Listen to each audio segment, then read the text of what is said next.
Hey guys, we're in the woods as you can see,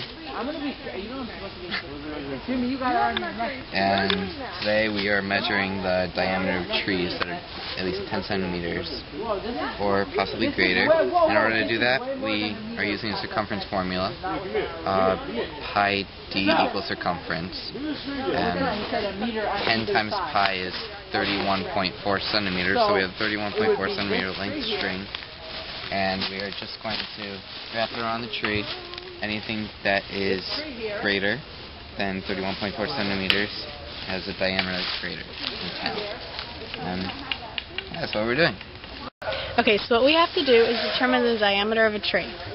So we take this pre-marked string, which is 10, and we wrap it around.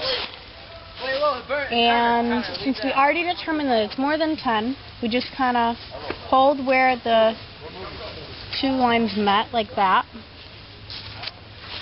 And then we line it up with the meter stick.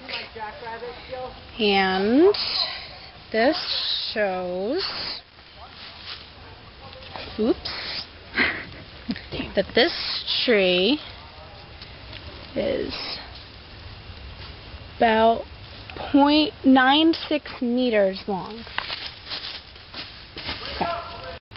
Now Austen will demonstrate that we chose the trees that were within 2 meters on either side of the transect line. This side. Okay. All these are smaller. That is not 2 meters out. That's more than 2 meters if you want me to prove it. It's too small. Okay, so we have a line going 20 meters on our transect. Show that. Okay. And we needed to draw a graph. Okay. Now we have a graph that's 20 meters long and 2 meters wide on each side. We're going to draw every tree that's in within 2 meters of either side, and then we're going to go around and see how big they are. As you can see, we have markers lined up to establish our area of research, and Liz right now is drawing a sketch of the area that we have to do our little studies, because these markers here are going to be removed at the end of the day. This is so we could just... So if you can zoom in on the map, this tiny line right here is the transect. I'm just showing how we came in.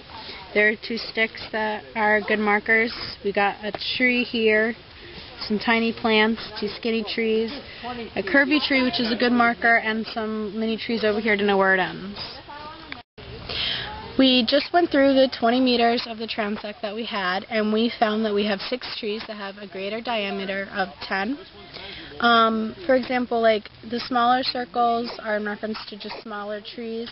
This tree here, it came within the 2 meters, went a little out, but since it came in within the 2 meters, we counted it. And it was a very large tree, so we just drew a large circle to represent it. What we have done is we've gone to each tree and determined whether the canopy is partially opened, closed, or open.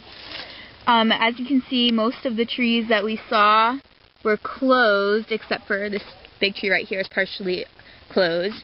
Then for our last tree, we looked up and we saw that it was partially open, so we marked with 50% less canopy, so we marked it partially closed. Okay, and we based off of these 3 pictures as a guide just to show us this is open, this would be partially closed, and this is closed. Okay, we started looking through the tree finder book, and we started here, and we found that the tree that we're looking at had leaves. So then we went to page 14, and then we saw that the leaves and the buds were opposite each other. And anyway, so we kept going through the book and looking through different pages to identify which type of tree we had. And we finally arrived to page 58, and we found that the tree was a white oak, as the lobes were somewhat similar in size and shape. Okay, so we started on this page again to the next tree, and since the tree had leaves, we went to page 14.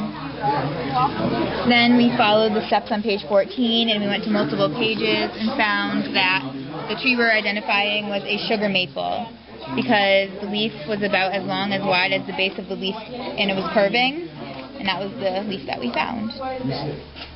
So for the next tree, we started here again, and as the tree had leaves, we went to page 14. 1 meter by 1 meter, undisturbed. Then we followed the steps on page 14 to lead us to many other pages.